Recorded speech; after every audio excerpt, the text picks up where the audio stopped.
Thank you so much for joining us on Africa This Morning. It is the 17th of December 2014. I'm Beryl Ooro. We have a lot lined up for you on the show on Table Talk on Media Watch. We'd also like to hear from you on our SMS line 21292 and our social media platforms on Facebook and on Twitter. But first up, let's take on the bulletin through the headlines. Pakistan terror attack. At least 126 people, most of them children, killed in a Taliban assault on an army-run school in Pakistani city of Peshawar.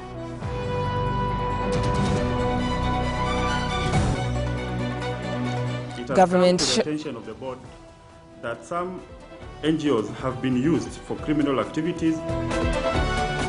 Government cracks the whip. 510 non-governmental organizations deregistered, including 15 accused of links to terrorism. Wakati umefika sasa kwa Wakenya kusimama na kusema la. Occupy Parliament Round 2. CORD threatens mass action to protest proposed security bill. Akisa Wandera was at Ufungamano House and brought us the report.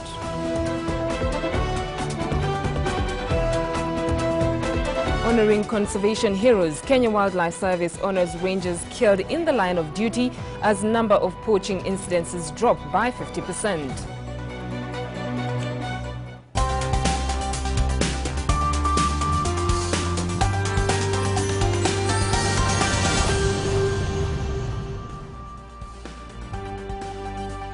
Thank you so much for joining us. We start off on an issue that has hit the country. News just into a bulletin here. Four-story building with residents has collapsed at Kaloleni area near Makongeni police station.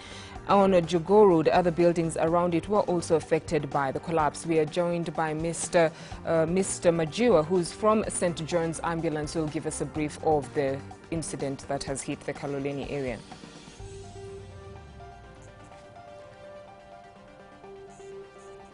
Again, for those who are joining us, we have an incident that has hit the Kaloleni area. Four-story building with residents has collapsed, and we are informed that there are a lot of casualties. 4 have been rushed to the Kenyatta National Hospital. However, we'll get a better briefing on that as we are joined by Mr. Majua later on in a phone conversation, which we will have, and he'll give us an update on the incident that has hit the Kaloleni area. Mr. Majua? Yes. Good morning, sir.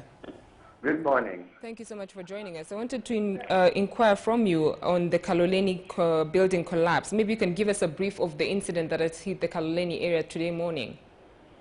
Yes, at the moment we are at Kaloleni where a four-story building has collapsed, and so far we have pulled well over 7 people, and 4 of them we have rushed to Kenyatta National Hospital. The rescue operation is still ongoing, and at the moment we have a lot of responders at the scene, and we are hearing human voices from within the building, so we just pulling the slabs to ensure that we rescue all of them from the rubble. Maybe you can inform us, at what point did the building collapse so that you can get an idea of how severe the situation has been perpetuating from the night? The building collapsed at around 3 a.m. and it was a 4-story building, but only three of the floors were occupied. So those are the floors that we have casualties being touched from to ensure that they are pulled over the building. But the whole slabs came down and clamped together. So definitely there are a number of people who are injured. At the moment, we have not pulled anybody from the building, but the rescue operation is still ongoing. Maybe you can share with us the response from security forces in terms of cordoning off the area so as to ensure that the area is not tampered with by the area residents. Yes, we have good security presence, and the area has been cordoned off from the public who are putting pressure to get in the area. And us responders are getting free time to ensure that we continue with our operations and pull the casualties of this incident. I was inquiring from you earlier whether there was any contact from the owner of the building. At the moment, our main focus is to ensure that we rescue lives first, and then the issues about the owner of the building will be tracked later with the security presence. But at the moment, we have all agencies represented here, and the police are going on with the investigations as we continue with the rescue operation. So I am sure definitely the police will catch up with the owner of the building. And because to us now, what's most important to us is the precious lives that we want to save from this collapsed building. Do you have an idea of what could have caused the collapse? Is it faulty construction? Preliminarily looking at what we have here, it looks like this is a case of poor workmanship and substandard materials, because the building just clamped, all floors clamped together, and definitely this is a case of poor workmanship and substandard materials. Earlier, we were informed that the building collapsed and affected the area constructions within its space. Is that true, or is it a situation that you're still going to confirm? Pardon, please. We were informed that the building collapsed and affected other constructions within its circumference. Is that something that you're witnessing at the moment, or is it just a standalone incident in terms of the building? There's only one building that has collapsed. The neighboring buildings are still intact, and even some of the items that were pulled off from the collapsed building were stored in the neighboring building. So all the neighboring buildings are okay and stable. It's only one building that has collapsed, and it was a four-story building. Thank you so much, Mr. Ooro. We'll be following up on the issue with you in our bulletins at 1 and also at 9. Oh, thank you so much. Thank you so much, sir. Moving on to other stories taking the lead in the world, at least 126 people, mostly children, have been killed in a Taliban assault on an army-run school in Pakistani city of Peshawar. The attackers, who were disguised as security personnel, have all been killed. This is the worst attack in Pakistan since 2008 suicide bombing in the port city of Karachi that killed 150 people. Earlier during the day, militants stormed on elite army high school in northwestern Pakistan, killing at least 126 students and teachers and holding others hostage in one of the worst school shootings in modern times. More than 3 hours after the siege began, explosions and gunfire could still be heard coming from the school.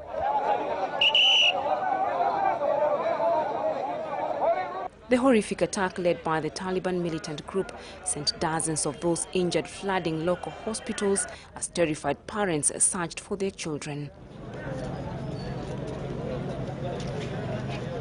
A Taliban spokesman says the assault is in response to army operations. Hundreds of Taliban fighters are thought to have died in a recent military offensive in North Waziristan and the nearby Khyber area. This attack calls into question whether the militants have been crippled by the military or will be able to regroup. The attack has also underscored the vulnerability of Pakistani schools, which was dramatically exposed in the attack 2 years ago on Malala Yousafzai, a Pakistan girl shot in the head by a Taliban gunman outside her school in Swat Valley for daring to speak up about girls' rights. This award is not just for me. It is for those forgotten children who want education. It is for those frightened children who want peace. It is for those voiceless children who want change. I'm here to stand up for their rights, to raise their voice. It is time to take action, so it becomes the last time that we see a child deprived of education.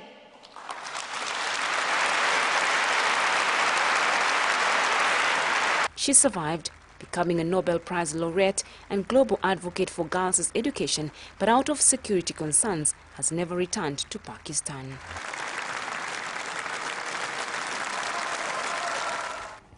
And to national news, the Kenyan government has deregistered 525, including 50 non-governmental organizations that are suspected to be financing terror activities within and outside Kenya. The NGOs Coordination Board has also frozen bank accounts and is now repossessing assets of the said organizations. Just days after a local daily revealed that over 10 non-government organizations in Kenya are being investigated of allegations of funding terror activities, the NGOs Coordination Board has deregistered 15 organizations believed to be funding terrorism. As if that's not enough, their accounts have been frozen and their assets repossessed. The NGOs are suspected of soliciting funds in the name of delivering aid, but instead finance terrorism in the country and the East African region. It has come to the attention of the board that some NGOs have been used for criminal activities, including as conduits of terrorism financing in Kenya and in the Horn of Africa.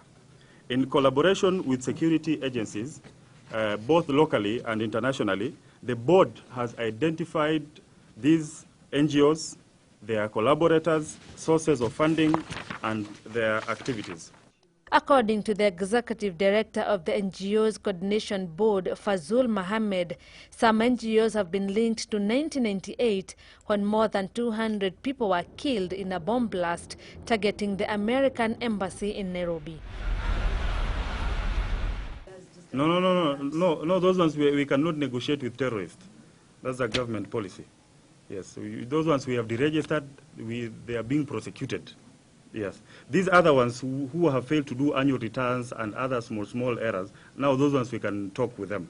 But those 15, you can't. The board has also deregistered 510 organizations for non-compliance and frozen their bank accounts because of pending audits amounting to billions of shillings. The board is now repossessing their assets for redistribution to other NGOs pursuing similar charitable objectives. When they come here to register, and this is the lady in charge of the operations department, they come here and they look like angels. They say they want to go and feed the children. But when they come to Kenya, instead of feeding the children, now they go and kill the children. The board has notified all NGOs that have not complied with the regulation of NGOs Coordination Regulation of 1992, which requires them to file their annual reports and audited accounts. Those that fail to do so are committing an offense which is punishable.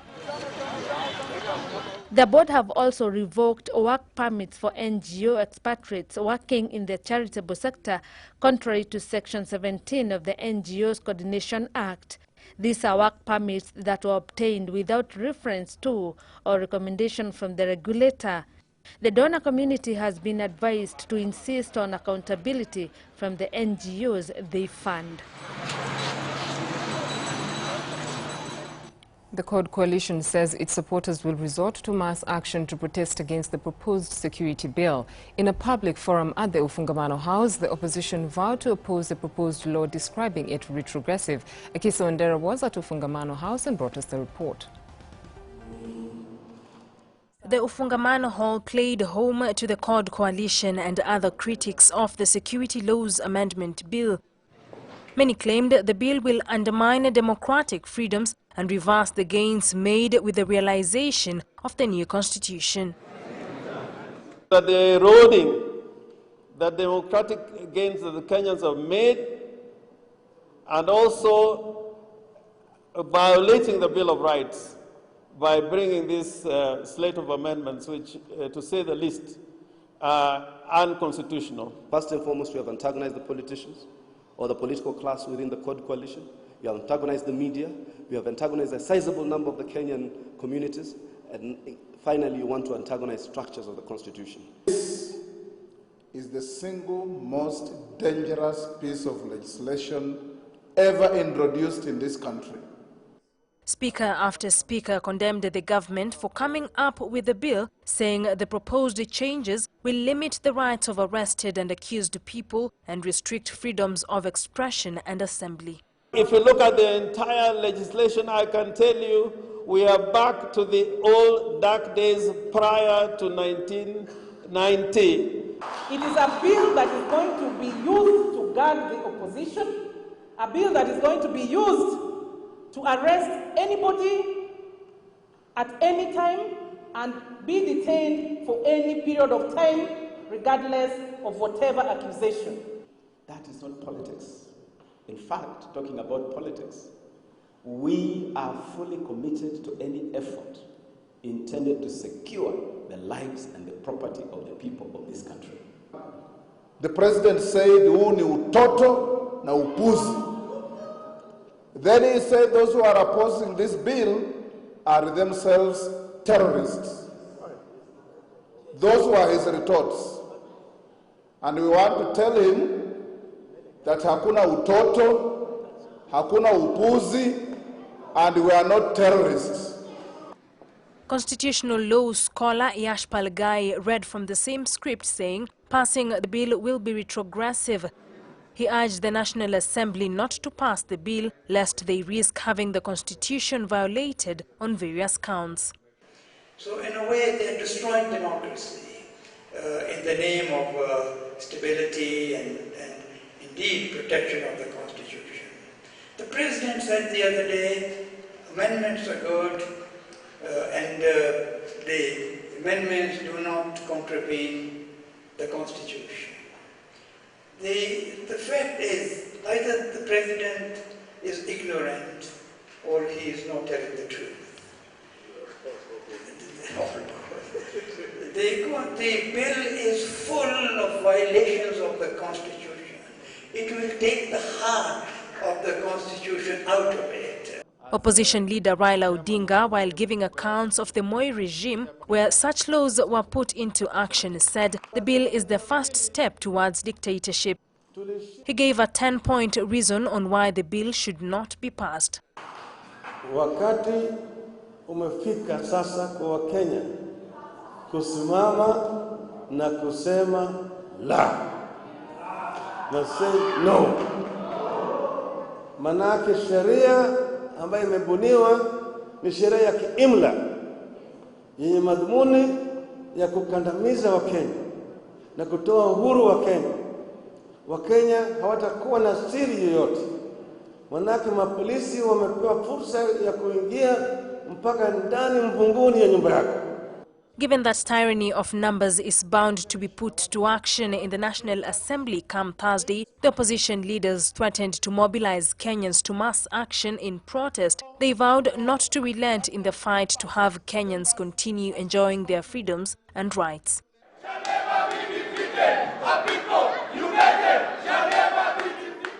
From the events today at the Ofungamano House, it is clear that the opposition is bent on ensuring that the Security Laws Amendment Bill 2014 is not passed. Now, on Thursday, the National Assembly is expected to debate on the bill, and from the many concerns raised, many will be looking to see whether the Assembly will pass or reject the bill.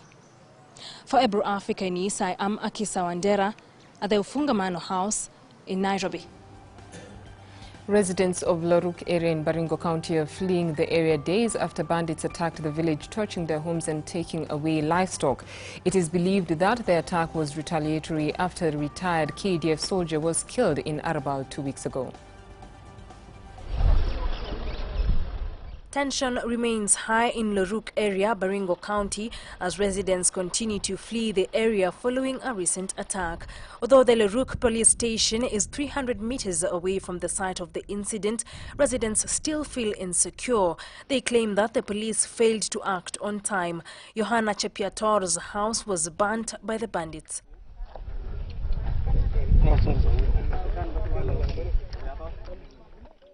Area Member of Parliament William Cheptumo appealed to the President to deploy more KDF soldiers as the residents no longer have faith in the police. And you can now see that it is no longer the issue of theft of livestock. It is now moving towards destruction of people's houses. They are now targeting people to kill them. And the whole insecurity now is becoming very, very, very poor.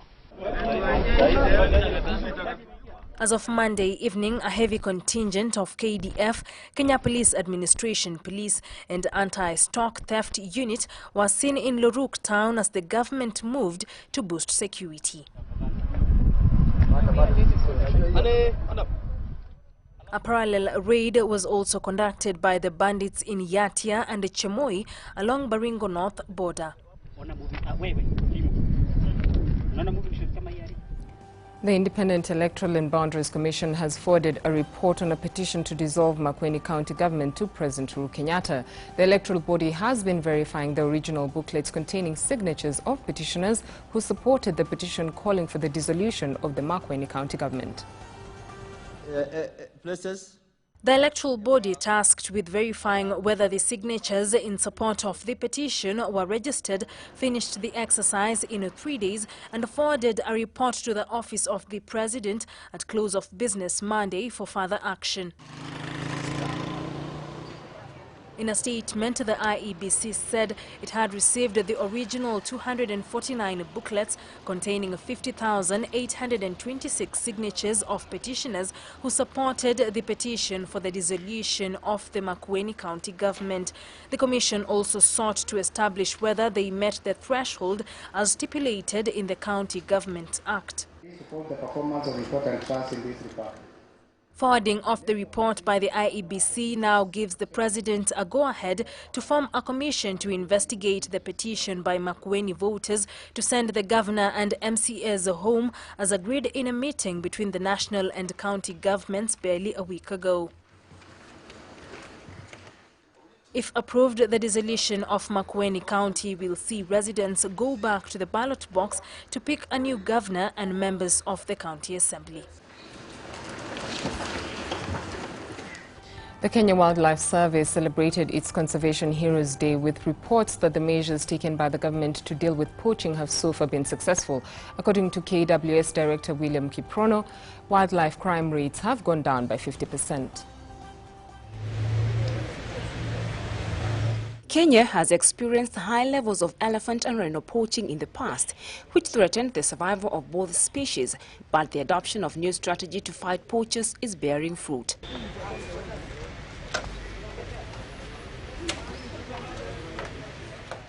According to Kenya Wildlife Service Acting Director General William Kiprono, wildlife crime rates have dropped by 50% this year as compared to last year. Issues like wildlife crime is relatively now going down, and I can say without contradiction that when you compare last year and this year, we have been able to do 50% of ensuring that our animals are secure.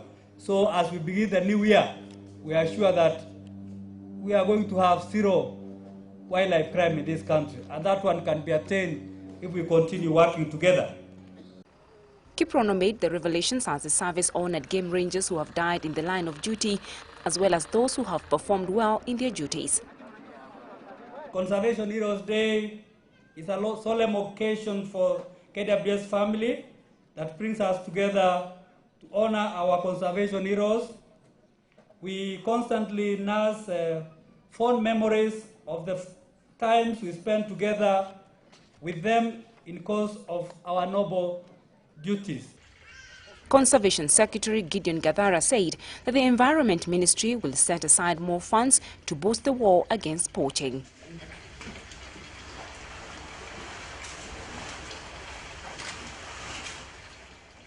Every day, rangers are faced with difficulties, and actually some of them get to lose their lives.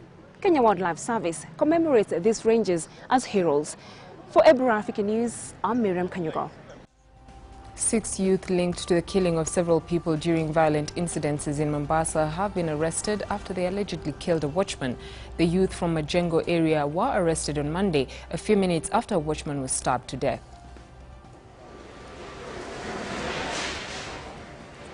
The suspects, aged between 14 and 17 years, have been linked to a militant group which was recently flushed out of Masjid Musa Mosque and 3 other mosques which were forcibly taken from moderate clerics. According to the police, the killer gang arrived at Foster Garden Bar and Restaurant at around midnight, went directly to the security guard and demanded for his phone before killing him. The motive of the killing is yet to be established. The suspects will be arraigned in court on Wednesday to face charges of murder and robbery with violence.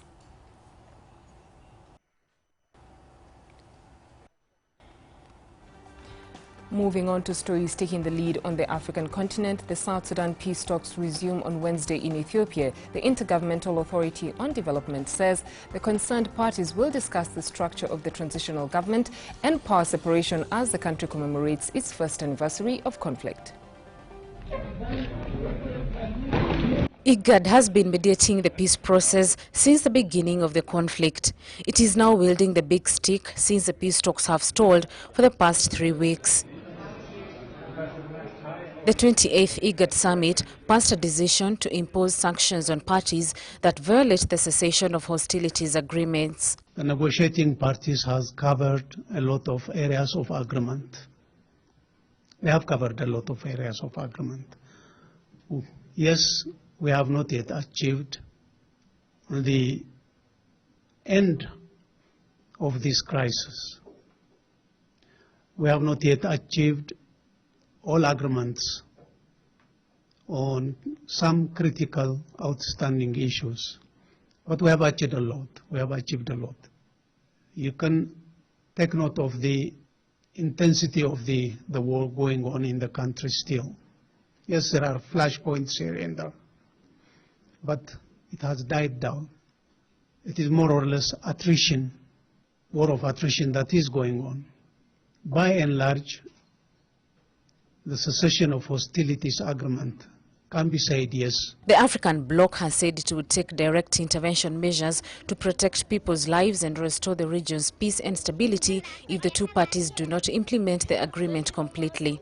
UN Security Council, the African Union Peace and Security Council, IGAD, all of them are waving the stick. And that's not bluffing. It cannot be bluffing. But since we are building the peace, we are very much encouraged the way now things have appeared. So that's why I'm saying I don't want to be led, or the mediation would not be led by positions pronounced through the media. South Sudanese President Salva Kiir removed his former Vice President Riek Machar from office last year, causing factionalism in the ruling party, Sudan People's Liberation Movement. Our hope is that they will not backtrack on those already agreed areas and look forward to finalize the outstanding issues here and there. That's why the mediation had invited the parties to resume the next session. They will be resuming. They are expected to resume this in 2 days' time. Civil war broke out between SPLM and the Sudan People's Liberation Movement in opposition, led by Machar last year. According to statistics provided by the United Nations, the South Sudan crisis has displaced 14 million, with 500,000 people taking refuge in neighboring countries. At this point, we'll take a short break, but we'll be back with more stories from Africa and the international front. Before we go there, let's take a look at the proverb of the day.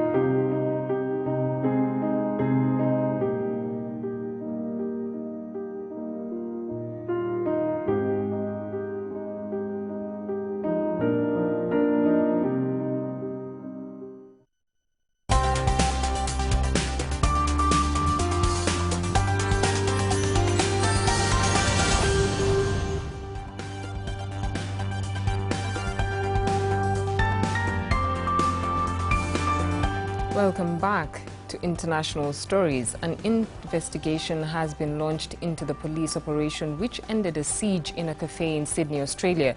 2 people dead along with a gunman as police commandos stormed the cafe in Martin Place in the heart of Sydney.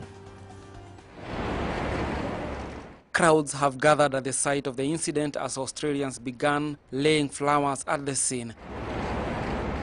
The social media was flooded with expressions of fear and dismay. Most of the hostages escaped, but 3 people, among them the gunman, died in the operation, while 6 others were injured, including 3 women. Australian Prime Minister Tony Abbott called the siege a brush with terrorism, as flags on all government buildings were ordered to be flown at half-mast following the incident. The Australian government had raised the terror warning level in September in response to the domestic threat posed by supporters of the IS group, as a squadron of fighter jets and hundreds of troops have been deployed to the Middle East. I think that every Sydney-sider can feel quietly proud of the way this city has handled one of the most difficult 36 hours in our history. People have gone about their business, and in the aftermath of the end of the siege last night, people have responded with typical Australian decency and generosity, and the spontaneous shrine which has developed now in Martin Place is so much an expression of that innate goodness and decency which is a mark of the Australian character. Australia joined the fight against the IS group after an appeal by US President Barack Obama several months ago.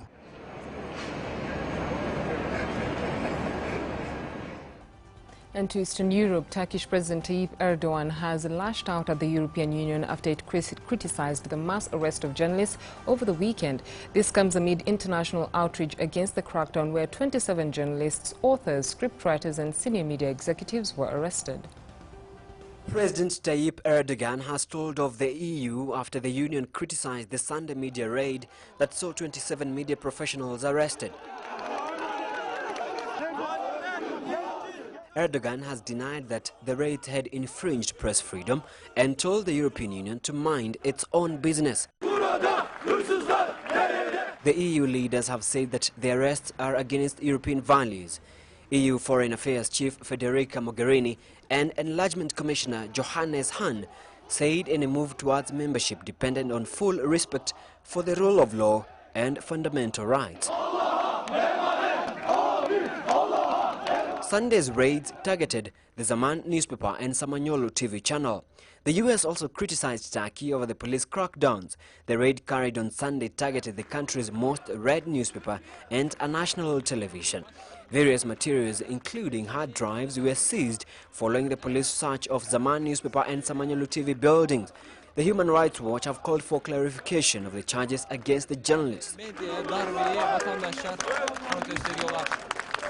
Two former police chiefs, Samanyolu's chairman and the staff of two Samanyolu drama series, one about an anti-terrorism squad and the other set in a southeast hit by Kurdish rebellion, were among those detained.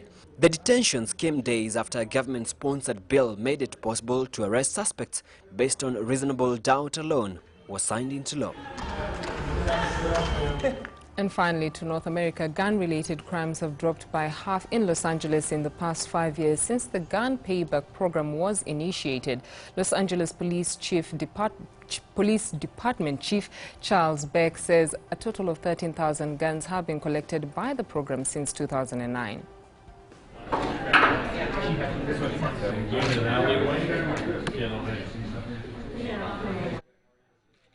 The citywide gun buyback initiative began in 2009 as a program that rewards citizens for voluntarily surrendering firearms. A $200 gift card is given in exchange for every assault weapon and a $100 gift card for rifles, shotguns and handguns.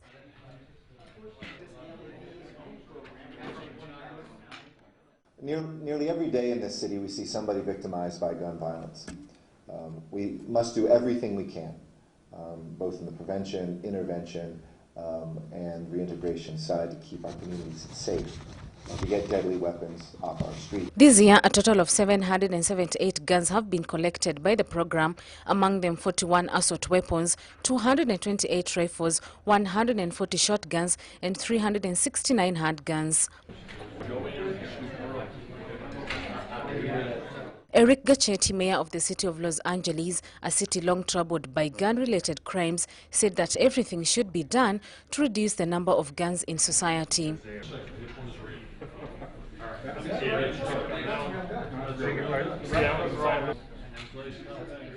The report came as police continued the hunt for a man suspected of fatally shooting 6 people, including his ex-wife and his 14-year-old niece.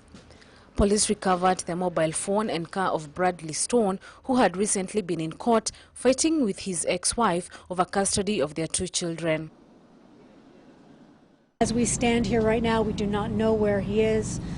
We do not have vehicle information. We actually recovered his vehicle and his personal cell phone, so we do not have information about how he might be traveling. SWAT teams surrounded his Pennsburg home and pleaded through a bullhorn for him to surrender, but Montgomery County District Attorney Risa Vetri Farman said it was unclear if he was there. The shooting rampage started before dawn at the home of Stone's former sister-in-law in Soudertown and ended about 90 minutes later at ex-wife Nicole Stone's apartment in nearby Haley'sville.